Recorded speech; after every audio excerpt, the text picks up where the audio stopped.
कक्षा 6 के विद्यार्थियों के लिए प्रश्नावली 3.6 के प्रश्नों को हल करने से पूर्व हमें जानकारी होनी चाहिए कि महत्तम समापवर्तक किसे कहते हैं और उसे किस प्रकार प्राप्त करते हैं। इससे पूर्व के वीडियो में आपने संख्याओं के गुणनखंड और उनके सार्वगुणनखंड ज्ञात करना सीखा था। जैसे हम एक संख्या की बात करते हैं 12, तो 12 के जब हमें गुणनखंड लिखने थे तो हम 12 के गुणनखंड कैसे लिख रहे थे, ये आपको पता है कि सबसे पहले हम ढूंढ रहे थे कि 12 में किन संख्याओं का भाग जाता है।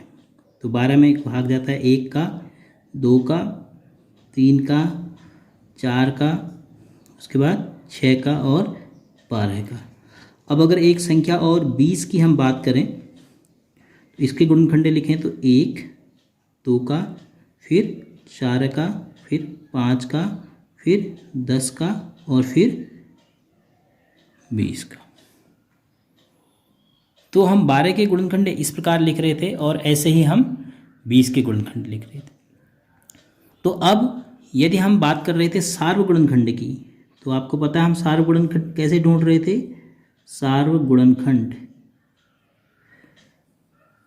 सार्वगुणनखंड इसके हम लिखें तो 1, 2 और उसके बाद 4।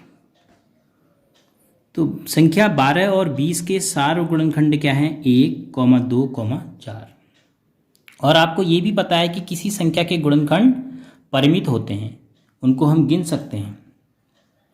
तो अतः दो संख्याओं के सार्वगुणनखंडों की संख्या भी क्या होगी, परिमित होगी।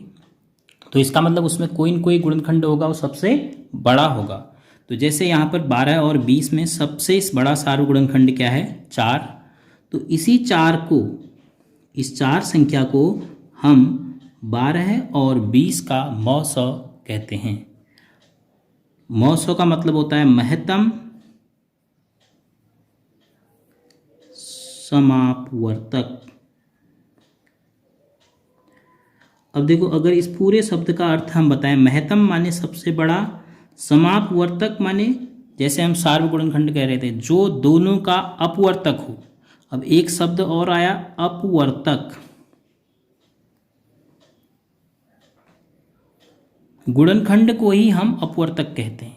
संख्या 12 के ये अपवर्तक हैं। संख्या के 12 के जो आपने गुणनखंड लिखे हैं वही संख्या 12 के अपवर्तक हैं। ये संख्या 20 के अपवर्तक हैं। अब समापवर्तक का मतलब होता है जो दोनों के अपवर्तक हो। जैसे सार्वगुणनखंड का मतलब था जो दोनों के कॉमन हो, दोनों में हो जो गुणनखंड, ऐसे ही जो अपवर्तक दोनों में होंगे वो समापवर्तक कहलाएंगे। तो समापवर्तक हो गए 1, 2, 4। अब इन समापवर्तकों में सबसे बड़ा उसे हम कहेंगे महत्तम समापवर्तक। तो महत्तम समापवर्तक का यह अर्थ है, यानी 2 या 2 से अधिक संख्याओं में सबसे बड़ा सार्वगुणनखंड यानी सबसे बड़ा समापवर्तक। समापवर्तक का माने जो सभी में होगा और जो सबसे बड़ा होगा उसे हम कहेंगे महत्तम समापवर्तक। और संक्षेप में इसको हम मौसौ लिखते हैं, लेकिन पढ़ते वक्त हम इसको पढ़ेंगे महत्तम समापवर्तक। अब प्रश्न उठता है कि हम कैसे ज्ञात करते हैं। अब ज्ञात करने का एक तरीका तो यह है कि अगर आपको संख्याओं के गुणनखंड पता है तो आप ज्ञात कर सकते हैं। लेकिन यदि संख्याएं बड़ी हैं, आप हर बार उनके गुणनखंड नहीं प्राप्त कर रहे हैं, प्राप्त नहीं करना चाहते हैं, तब कैसे करेंगे। तब हमारे पास एक दूसरा मेथड है, अभाज्य गुणनखंडन विधि। अभाज्य गुणनखंडन से हम महत्तम समापवर्तक ज्ञात कर सकते हैं। इन्हीं संख्याओं की बात करते हैं। अभाज्य गुणनखंडन से मौसौ कैसे निकालेंगे हम, यह महत्वपूर्ण है और यही आपकी प्रश्नावली को हल करने में काम आने वाला भी है। तो जैसे हम 12 के अभाज्य गुणनखंडन पहले लिखेंगे 12। तो 12 के हम अभाज्य गुणनखंडन प्राप्त करते हैं। अभाज्य गुणनखंड तो 2 छक 12 है, 2 तियां, फिर उसके बाद 3 इक्का। तो क्या मिले, 2 गुणा 2 गुणा 3। फिर उसी प्रकार दूसरी संख्या 20, इसकी भी आप निकाल लेंगे तो 2, ये आप सीख चुके हैं, 2 दशम 20, 2, 2 पंचे 10, 5, 5 इक्का 5। तो फिर आप 20 के लिखेंगे 2 गुणा 2 गुणा 5। अब मौ बराबर लिखेंगे जो दोनों में गुणनखंड कॉमन हैं उन सभी को आप मौ में नोट करेंगे। 2 कॉमन है, फिर एक और है, तो एक ये इन दोनों के हिस्से का 2 आ गया, और 2 इसमें भी है, 2 इसमें भी है, एक ये।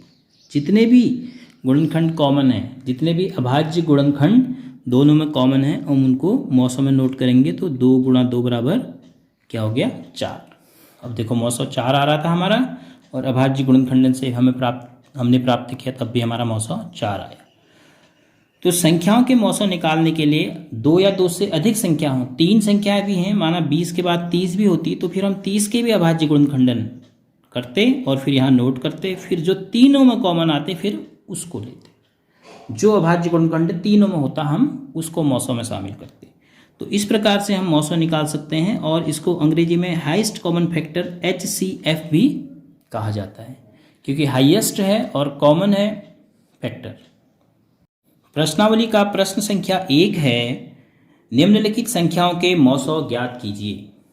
अब देखिए, जो हमने मौ निकालना सीखा है उसका प्रयोग करते हुए हम दी हुई संख्याओं के मौ ज्ञात करेंगे। तो जैसे सबसे पहले 18,48, तो हम 18 के अभाज्य गुणनखंड नोट करेंगे और फिर 48 के अभाज्य गुणनखंड नोट करेंगे।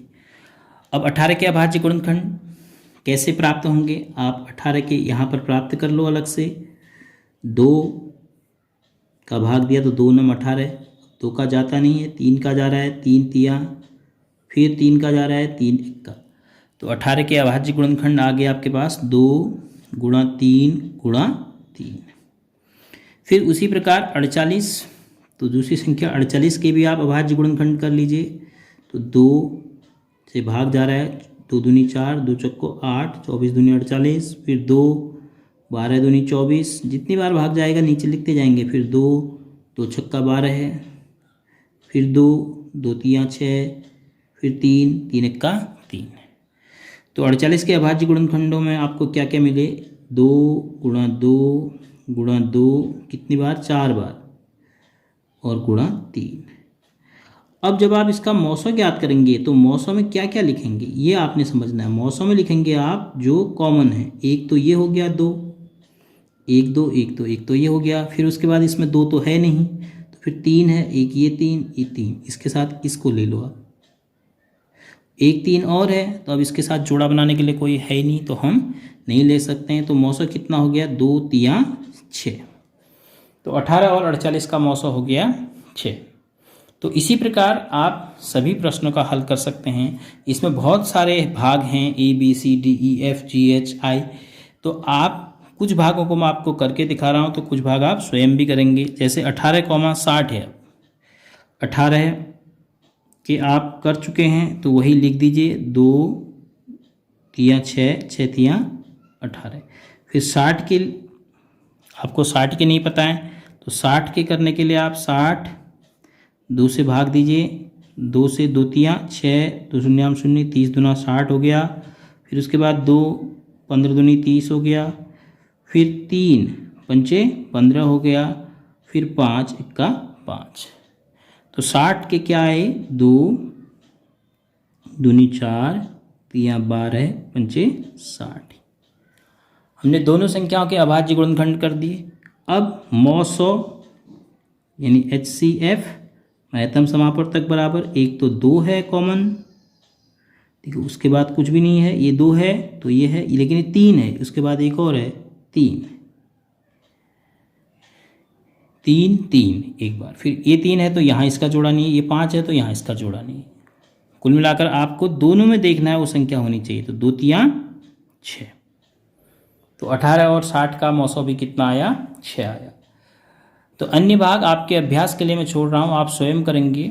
अब अंतिम भागों में कुछ संख्याएं 3 3 के रूप में दी हैं, अर्थात 3 संख्याओं का हमें मौ ज्ञात करना है। तो जैसे सबसे पहले है 70, 70 के आप गुणनखंड करेंगे तो 70 के लिखेंगे, तो 70 में 2 का भाग चले जाएगा, 2 तिया 6, 2 पंचे 10। फिर उसके बाद इसमें 5 का ही जा पाएगा, 3 का भी नहीं जाएगा, क्योंकि 11 33 12 36 हो जाता है, तो 5 सत्ते 35, फिर 7 का 7, तो 70 के हो गए 2 गुणा 5 गुणा 7। फिर उसके बाद दूसरी संख्या है 105। 105 के आप गुणनखंड करेंगे तो 2 का तो भाग जाएगा नहीं, कि इकाई पर 5 है, तो 5 का 6, 3 का चले जा रहा है, तो 3 से भाग देते हैं 10 में, 3 3 9, 1 बचा, 5 उतरा, 3 5 15 है। फिर उसके बाद 35 आ गया, तो 35 के तो ऐसे ही हो जाएंगे, पहले 5 सत्ते, फिर 7 इक्का, जैसे यहाँ पर किए थे। तो 105 के अभाज्य गुणनखंड हमें मिले 3 गुणा 5 गुणा 7। अब अगली संख्या थोड़ी बड़ी है,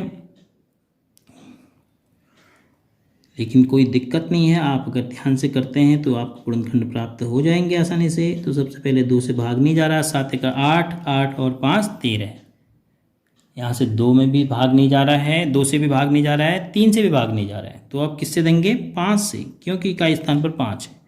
तो 5 3 15 है, बचा कितना? 2 5, 5 3 15, 2 5, 5 5 25, फिर 5 का भाग जा रहा है 7 बार, फिर 7 का भाग जा रहा है 1 बार। तो गुणनखंड क्या आ गए? 5 गुणा 5 गुणा 7। तो 175 बराबर आ गया 5 गुणा 5 गुणा 7। अब हम जब मौसो लिखेंगे तो हमें तीनों में वो अभाज्य गुणनखंड मिलना चाहिए, उसको हम मौसो में लिखेंगे।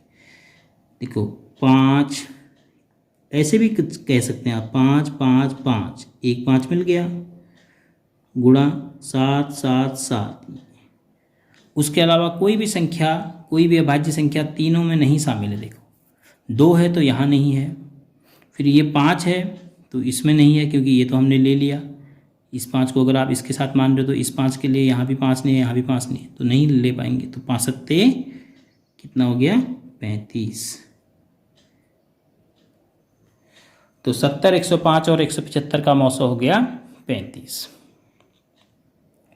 इसी प्रकार 91, 112 और 49 है, तो आप 91, 112 है और 49, इन तीनों का पहले क्या करेंगे? अभाज्य गुणनखंडन करेंगे, जिससे कि हमें इनके अभाज्य गुणनखंड प्राप्त हो जाएं। तो 91 का हम करते हैं। 91 में देखो, आपको पता है 91 में 2 का तो भाग जाएगा नहीं, क्योंकि 1 है इकाई स्थान पर विषम संख्या, और 9 का 10 अगर हम जोड़ते हैं तो 3 का भी नहीं जा रहा है। 5 का इसमें जाएगा नहीं, क्योंकि इकाई स्थान में 0 और 5 के अतिरिक्त 1 है।